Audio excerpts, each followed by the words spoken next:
Hello guys, welcome back again. कल हमने study की थी ट्रांसमिशन कैसे होता है, वो भी सिनेप्सिस कौन से थे, केमिकल सिनेप्सिस पे ट्रांसमिशन कैसे होता है। आज हम दोनों में डिफरेंशिएशन देखेंगे।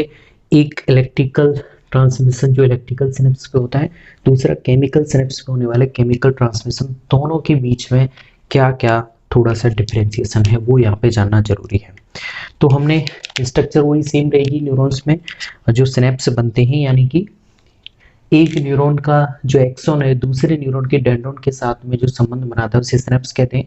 तीन स्ट्रक्चर पढ़ी थी हमने, pre synaptic neuron, synaptic cleft और ये पोस्ट सिनेप्टिक न्यूरॉन। ओके, अब देखिए यहाँ पे आप देख सकते हैं इलेक्ट्रिकल जो ट्रांसमिशन हो रहा है इसे हमने नाम दिया है इलेक्ट्रिकल सिनेप्स का।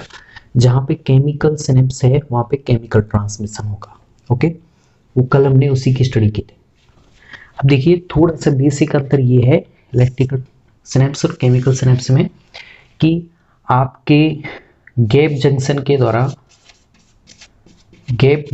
के द्वारा इलेक्ट्रिकल ट्रांसमिशन होता है, जबकि आपके सिनेप्टिक वेसिकल्स के द्वारा, ठीक है, सिनेप्टिक वेसिकल्स के द्वारा क्या होता है, आपका केमिकल ट्रांसमिशन होता है। देखिए कौन फास्ट होता है, तो फास्ट आपका कौन सा होता है, इलेक्ट्रिकल ट्रांसमिशन। ठीक है, फास्ट ट्रांसमिशन होता है, बहुत ज्यादा फास्ट होता है। जबकि कंपेरेटिवली आपका केमिकल ट्रांसमिशन कैसा होता है, स्लो होता है। ठीक है, इससे स्लो होगा, कंपेरेटिव स्टडी कर रहे हैं वो भी फास्ट होता है लेकिन इससे स्लो है ये, रेदर देन इसकी तुलना में इलेक्ट्रिकल वाला है वो ज़्यादा फास्ट होता है। ओके, अगला हम बात करें, यहाँ पे देखिए ये जो यहाँ पे प्री सिनेप्टिक न्यूरॉन्स में ऑलवेज आपके इलेक्ट्रिकल सिग्नल ही प्रोवाइड होगा, इलेक्ट्रिकल सिग्नल ही जाएगा।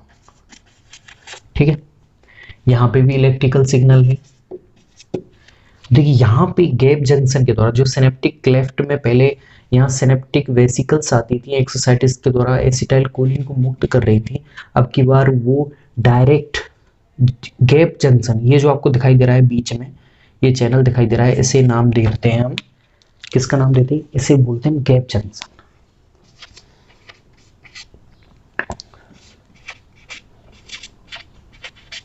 ये है आपका गैप जंक्शन। ओके, तो हमेशा याद आना चाहिए गैप जंक्शन के थ्रू जो सिग्नल जाता है वो हमेशा कैसा होता है, इलेक्ट्रिकल।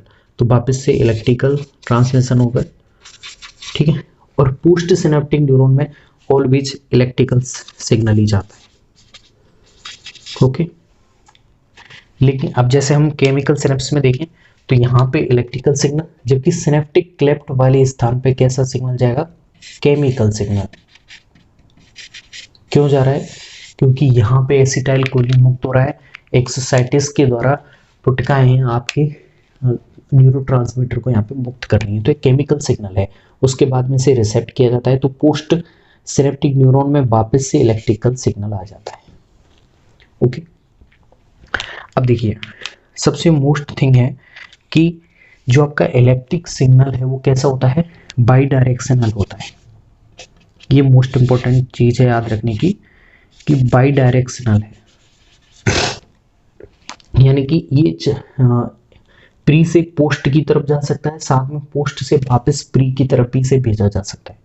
जबकि आपका केमिकल जो ट्रांसमिशन होता है वो यूनी डायरेक्शनल होता है, यूनी डायरेक्शनल है, यानी कि अगर प्री से पोस्ट में आ गया तो वापस नहीं जाएगा, पोस्ट से प्री में नहीं जाएगा, ये हमेशा एक डायरेक्शन में ही आगे प्रवाहित होता है। ओके, अगर हम बात करें तो जो ये हमने जो केमिकल ट्रांसमिशन पढ़ा था वो कैसा था, एक्साइटेटरी इफेक्ट भी हो सकता था उसमें और इनहिबिटरी भी हो सकता था। ठीक है, हमने देखा था अगर न्यूरो ट्रांसमीटर एसिटाइल कोलिन है तो आपका आवेग आगे जा सकता है, अगर टोटल इनहिबिटरी इफेक्ट आ रहा है, कोई भी रसायन जो संदमक रसायन मुक्त हो रहा है, तो वहाँ पे आपका जो केमिकल ट्रांसमिशन है वो कैसा हो सकता है, संदमिक हो सकता है। लेकिन जो इलेक्ट्रिकल ट्रांसमिशन होता है वो ऑलवेज एक्साइटेटरी इफेक्ट दिखाता है।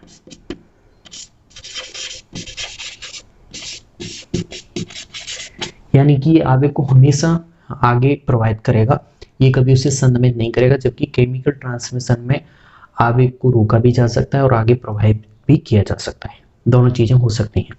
अगर हम बात करें जो इलेक्ट्रिकल सिनेप्स यहाँ पर ट्रांसमिशन होते हैं वो अनकॉमन होते हैं, अनकॉमन इन एनिमल्स, बहुत रेयरली कंडीशन में आपको ये मिलेंगे, जबकि नॉर्मल कंडीशन में आपको ये केमिकल ट्रांसमिशन देखने को मिल सकता है।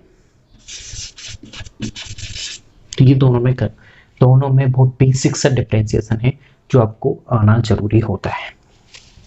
वापस से देखिए, जो आपका इलेक्ट्रिकल जो सिग्नल यहाँ पर इलेक्ट्रिकल ट्रांसमिशन हो रहा है उसमें गैप जंक्शन के थ्रू होता है, जबकि केमिकल ट्रांसमिशन सिनेप्टिकल वेसिकल्स के थ्रू होता है। इलेक्ट्रिकल ट्रांसमिशन फास्ट होता है रेदर देन आपके केमिकल ट्रांसमिशन के। इलेक्ट्रिकल सिग्नल आगे बाई डायरेक्शनल हो सकता है, यानी कि उसे वापस भी भेजा जा सकता है, जबकि केमिकल ट्रांसमिशन होता है वो यूनिडायरेक्शनल होगा। बात करें इलेक्ट्रिकल ट्रांसमिशन की, वो एक्साइटेटरी इफेक्ट दिखाता है, यानी कि उत्तेजक होता है, हमेशा आगे ही प्रोवाइड करता है, जबकि केमिकल ट्रांसमिशन दोनों कंडीशन में दिखा सकता है, यहाँ तो उत्तेजक यहाँ पर संदमक। और अगर बात करें इलेक्ट्रिकल सिनेप्स यहाँ पर ट्रांसमिशन की, वो हमेशा कैसा होता है, अनकॉमन होता है, बहुत रेयरली जीवों में मिलता है, जबकि ये नॉर्मली देखने को मिल सकता है। अगर हम आपसे क्वेश्चन पूछा जाता है कि प्री सिनेप्टिक न्यूरॉन्स में कौन सा ट्रांसमिशन यहाँ पर कौन सा सिग्नल देखने को मिलेगा, तो वहाँ पे हमेशा आपको इलेक्ट्रिकल सिग्नल ही देखने को मिलेगा। पोस्ट में भी इलेक्ट्रिकल देखने को मिलेगा।